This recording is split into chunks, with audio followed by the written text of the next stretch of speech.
وحيا وعصمة أم اجتهادا ورأيا؟ لا حياة لمن تنادي.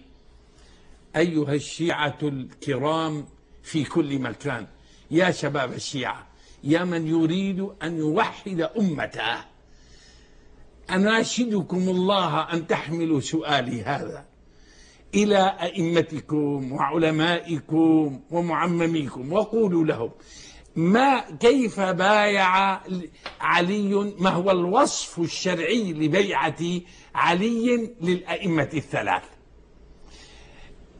كيف ركن إلى الذين ظلموا؟ كيف ركن إلى الكفار؟ إذن من الآن يتبع؟ أنا أسأله جميل. من الذي يتبع عليا رضي الله عنه وأرضاه؟ هذا الإمام الفذ من؟ السنة أم الشيعة؟ السنة الآن في مسألة البيعة. يعني أنا أسألهم سؤال، ضيفوه، ما أدري يمكن أخذ رقم أو لا. لو كان الشيعة اليوم، شيعة اليوم يومئذ مع علي، أيرضون بيعته أم يقولون له يا مذل المؤمنين؟ تفضل أجب عن هذا السؤال اللطيف الظريف الذي يهدم دين الشيعة من أولهم إلى آخرهم. سؤال ثاني، جميل. لو كان الشيعة اليوم، اسألوهم، لو كنتم أيها الشيعة اليوم مع الحسن ويجب أن تنصروه وتدافعوا عنه، كنتم معه وإذا به يعلن توبته، يعلن بيعته لمعاوية، أكنتم توافقونه أم لا توافقونه؟ يا سلام لو أجابوا، والله لو أجابوا على هذه الأسئلة الثلاث. طيب السؤال الثاني، بس نعرض ذلك إن شاء الله على الشيخ محمد. لا هذا بحث آخر يعني احنا. طيب معليش بدكم تصبروا علي، لأنه بعض المذيعين بيقولوا اللهم أعنا. أنت الآن عرضت الأسئلة على الشيعة. نعم. نريد أن المناظر يجاوب على هذه الأسئلة. لا بأس. أنت تستطرب الجواب. قصدي يعني هذا بحث في الولاية لكني استدرجتني إليه. طيب جميل. سؤال، علي سكت عن حقه، سكت، ما رفع سلاحا لأمر ما هو الأمر؟ أمر البيعة. نعم. عفوا الولاية. نعم. التي هي عندهم أعظم شيء في الدين. اليوم يرفعون السلاح في البحرين.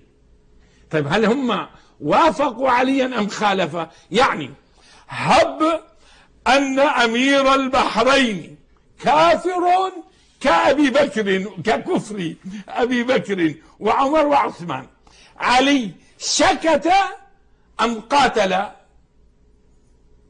سكت. إذن نحن نسكت، هم يقاتلون. من الذي اتبع عليا رضي الله عنه؟ السنة. أي. طيب لو كانوا معه يومئذ أكانوا يقاتلون أبا بكر وعمر؟ أبدا. مقاتلة أبي بكر وعمر مقدمة على مقاتلة أمير البحرين وغيره. ليه؟ لأن أبا بكر هو الذي اغتصب الولاية. أيوة. وخلى وجعل أمير البحرين وأمير السعودية وأمير كلهم يتبعون أبا بكر رضوان الله عليه، فهو السبب. فإذا كان علي سكت فلماذا يتكلمون؟ وإذا كان علي سالم رضي الله عنه الإمام علي، لماذا هم يحاربون؟ لكنني بالمناسبة، ولا أريد أن أتكلم وأخرج عن الموضوع، لكن جاءت قدرا. أناشد شباب الشيعة العقلاء أن يتبعوا عليا، وإذا أمر علي بالخروج على أمير بحرين أنا معكم. أكثر من كده؟ إذا لماذا تخالفون عليا؟ لماذا تخالفونه رضوان الله عليه؟ هل هو فعل شيئا مع أبي بكر وعمر وعثمان؟ هل لاحظ ما فعل شيئا إطلاقا. هذه مسألة. المسألة الثانية يعني بين قوسين،